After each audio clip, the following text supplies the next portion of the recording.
You notice it quietly at first, not as a grand revelation, but as a small ache in the chest, the sense that you no longer belong to the world you used to move through without thinking. You stand in a room full of people, their voices rising and falling like restless birds, and something in you pulls back. Not out of disdain, not out of pride, simply because the noise no longer reaches you in the same way. It washes over you instead of entering. It passes by instead of touching. You know this feeling. You sit among familiar faces, listening to familiar stories, and yet you feel like a visitor passing through a town where you once lived. The laughter is loud, the gestures rehearsed, the screens glowing in every direction. Everyone seems to be chasing something, affirmation, distraction, a momentary spark to keep the day moving, while you sit quietly, noticing how thin it all feels, how rushed, how brittle. There was a time you joined in without effort, a time when the rhythm of other people pulled you along, when the chatter felt warm, when blending in felt natural. But now there is a subtle distance, a soft space between you and the world's rushing current. You listen, you nod, you play your part, yet your awareness stands a few steps behind you, watching it all as though through a window. It is not loneliness, not quite. It's more like the sense that you've stepped out of a crowded theatre into the cool evening air. The lights are still flashing inside, the show's still roaring on, but you are outside now, breathing in a quieter truth, seeing what you had rushed past for years. And the strange thing is, nothing is wrong. You are not broken. You are not failing to connect. You're simply noticing too much. The forced laughter, the restless scrolling, the way people speak without really speaking. Your clarity makes the world feel louder, and in that loudness you instinctively retreat into yourself, seeking the still corner where your mind can breathe again. You stand there, between noise and silence, between who you were and who you are becoming, and for the first time, you don't fight it. You just let the quiet settle around you. A small, steady recognition rises. You are not drifting away. You are waking up. There is a particular ache that comes when you begin to see more clearly than the people around you. It isn't pride. It isn't judgment. It's something quieter, heavier. A kind of sorrow that settles in your chest when your words no longer land, when your presence no longer fits the shape of the room. You speak, but the sound seems to fall to the floor before anyone hears it. You try to share what you notice, but your clarity fogs in the air like breath on a mirror. No matter how gently you offer it, the truth blurs before it reaches them. And so you learn to hold your seeing inside, not as a secret, but as a tenderness no one seems ready for. You sit at a table where the conversation circles the same familiar stories, the same rehearsed frustrations, and you feel yourself drifting, not outward, but inward. You nod, you listen, you try to stay present. Yet a part of you is already stepping back, already withdrawing into that small interior space where things are whole, where nothing needs to be explained. There is grief in this, a soft grief, the kind that doesn't ask for comfort and doesn't want to burden anyone.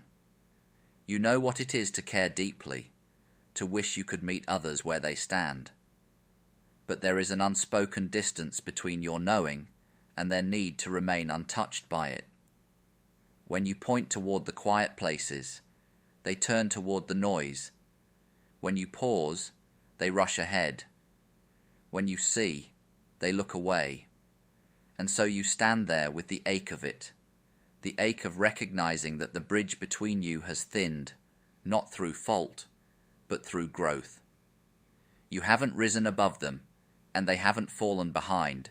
You're simply moving through different seasons of consciousness, different layers of the same shared dream. We don't talk about this sorrow often. The sorrow of leaving people without leaving them. The sorrow of walking beside them while feeling the ground shift under your feet. The sorrow of loving them exactly as they are, even as you sense that the language you once shared is fading. But this, too, is part of awakening. The loneliness is not punishment, it is a passage. The silence is not rejection, it is a refuge. And the distance you feel is not a wall, it is a horizon widening inside you. You breathe into this truth with steady acceptance, knowing its paradox, knowing its cost. The more awake you are, the fewer stay beside you. There is a moment when seeing becomes its own kind of discipline. Not effort, not strain. Simply the quiet ability to notice what is actually there. The world does not change when this begins. The people around you do not suddenly grow different faces. What shifts is the fog. The soft blur that once protected you from complexity thins, and the outlines sharpen. You start to distinguish the mask from the face, the noise from the message, the gesture from the intention. This is the mechanism of seeing. Not magic, not brilliance, just awareness doing what awareness does when it is no longer distracted. You observe without reaching. You listen without absorbing. You watch the play without stepping onto the stage. And in this clarity, something subtle happens. The illusions that once connected you to others stop holding. The shared assumptions dissolve. The background hum of pretense quiets. Clarity changes the texture of the world. It is like standing by a lake at dawn, watching the mist lift from the surface. Shapes emerge, reflections steady. What was once hidden becomes simple, almost matter of fact. Truth has this cold gentleness to it, not harsh, but unembellished. When the fog clears, the landscape is revealed exactly as it is. You may prefer the softness of blur, but the eye cannot return to unseeing. And so solitude begins, not chosen at first, not desired, but unfolding as a consequence of vision. When you see clearly, you naturally step back from what is distorted. You stop feeding conversations that go nowhere. You stop entering rooms where your presence depends on forgetting yourself. The distance forms on its own, like a shadow cast by a brightening sky. You notice this process in small ways, in the way silence feels cleaner than forced connection, in the way a mirror wiped clear reveals what you avoided, in the way you recognize your own reflection in still water, unobscured, unthreatening, true. The pain you feel here is not the pain of being alone. It is the pain of truth removing what no longer belongs to it. The ache is simply honesty settling into the body. And when you finally breathe into this understanding, something steady takes root. To see clearly is to walk alone, but never astray. There comes a point when the stillness that once frightened you begins to feel like a return. You sit there, maybe at the kitchen table, maybe on the edge of your bed, and notice that the quiet no longer feels like something missing. It feels like something settling. The world outside continues its frantic rhythm, but inside you, the air is still, clear, spacious enough to breathe without permission. This is the turning point.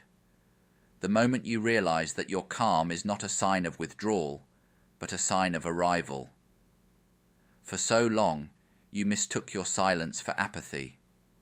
You worried that stepping back meant you were losing interest in people, in life, in all the familiar movements that once held you.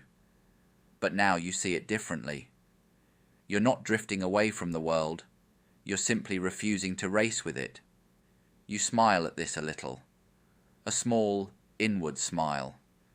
Because you remember the old days when you tried so hard to prove you were engaged, kind, attentive, alive in all the right ways. You filled the pauses with explanations, filled your schedule with people, filled your mind with the noise of constant responsibility. And now, here you are, letting yourself breathe, letting silence answer what words never could. Stillness isn't apathy. Stillness is knowing you don't have to push the river. Stillness is choosing not to perform when no performance is required. Stillness is the soft certainty that your worth is not measured by how loudly you move through the world. You feel this truth like light reflecting on water, gentle, steady, nothing to prove. And in that reflection, you recognize yourself again. Not the self shaped by expectation, but the one who was always underneath, quieter, wiser, less eager to chase, more willing to rest. The world may call this distance, but you know it as clarity. You know it as the body loosening its grip on the old script, the breath returning to its natural depth, the mind remembering that peace does not need an audience. You sit in that still air for a long moment, not waiting, not wanting, simply being, and something in you exhales at last. Whole, unrushed, home. There is a kind of silence that doesn't come from shutting the world out. It comes from seeing the world clearly enough that you no longer feel compelled to answer every movement inside it. You sit there, in your room, or on a quiet walk, or simply inside your own mind, and the usual urgency fades. What once demanded reaction now passes like a television with no sound. Images flickering, people gesturing, stories unfolding, but none of it asking you to lean forward. You observe, and in observing, you rest. You begin to understand that not every truth requires correction. Not every confusion needs your clarity. Not every storm needs your steady hand. This is the wisdom of silence, a silence that breathes, that expands, that sees without interfering. You watch the world the way you might watch a forest from a distance, leaves moving, branches swaying, a stray bird lifting into the wide sky. None of it needs you. None of it is improved by your commentary, and somehow this frees you. You notice how much of life is noise created by people afraid of stillness. You notice how often reaction replaces thought. You notice how quickly illusion collapses when you stop feeding it your attention. Seeing becomes simple now, almost effortless. You see the absurdity of many arguments, the unnecessary drama, the endless loops of misunderstanding. And instead of tightening, you loosen. Instead of stepping in, you step back. Not out of avoidance, but out of understanding. A clear mind knows the difference between motion that matters and motion that is merely habit. Silence is not emptiness. Silence is awareness without resistance. It is the unspoken recognition that life unfolds on its own, with or without your intervention. And you, in your stillness, feel no need to interfere with a river already finding its way. You sit with this truth the way one sits with a soft light at dawn. No grasping, no pushing, only receiving. You feel the spaciousness inside you widen, like a trail with no footsteps, like sky without borders. And in that widening comes a quiet realization, steady as a bell struck once and left to ring. You see more now, not to control life, but to let it be. There comes a moment when the sharpness of seeing softens, when the instinct to pull away gives way to something quieter, not attachment, not coldness, but a gentle, steady compassion that no longer needs to save anyone. We begin to understand that people are not failing when they remain asleep. They are simply dreaming at their own pace. And dreams, like tides, cannot be hurried. We watch the world with a different kind of tenderness now, from a distance almost, as though standing on a quiet hill overlooking a city at night. Thousands of windows lit, thousands of lives moving through their small private stories, each person convinced theirs is the only story, the only rhythm, the only truth. We used to rush down into the streets, trying to guide, trying to fix, trying to be the steady hand in other people's chaos. But clarity teaches us something softer. Intervention is often just interference wearing a kind face. So we step back, not out of indifference, but out of respect. We learn to let people walk their own winding roads, even when the path seems obvious to us. We learn to watch without taking the weight from their shoulders. We learn what the candle knows, glowing quietly behind the glass, offering warmth without insisting on being understood. The heart opens again here, but differently. Not with grasping, not with the old urgency to heal, but with the spaciousness of accepting that everyone is on their own threshold. Some will cross it, some won't. Some need more darkness before they turn toward light. Our task is no longer to push them through the doorway, but simply to remain human in their presence, warm, steady, unentangled. We stop asking why they don't see what we see. We stop resenting the distance between our clarity and their confusion. We stop mistaking their pace for resistance, or their blindness for rejection. Instead, we hold them in a quiet way, the way you might watch a lone figure moving through the evening streets, small but precious in the vastness of things. We recognize ourselves in their searching, their struggle, their unawareness. And in that recognition, something deep settles, the understanding that we too once walked with closed eyes. Compassion returns, but without the need to direct. Love returns, but without the need to grasp. Presence returns, but without the need to be seen. And in that soft merging, you and I becoming we, not attached, not distant, a simple truth glows like a faint light left on in a quiet room. We care, not to change the world, but simply to let it be. There is a softer season that arrives after the long unraveling. Not dramatic, not triumphant. More like dawn light slipping through an open window, touching the room without asking for permission. You wake one morning and notice that the ache has quieted. The distance remains, yes, but it no longer stings. It simply is. A natural contour of your life, like the shoreline accepting the tide's slow retreat. You move through the day with an ease that doesn't need an audience. Nothing to perform now, nothing to defend.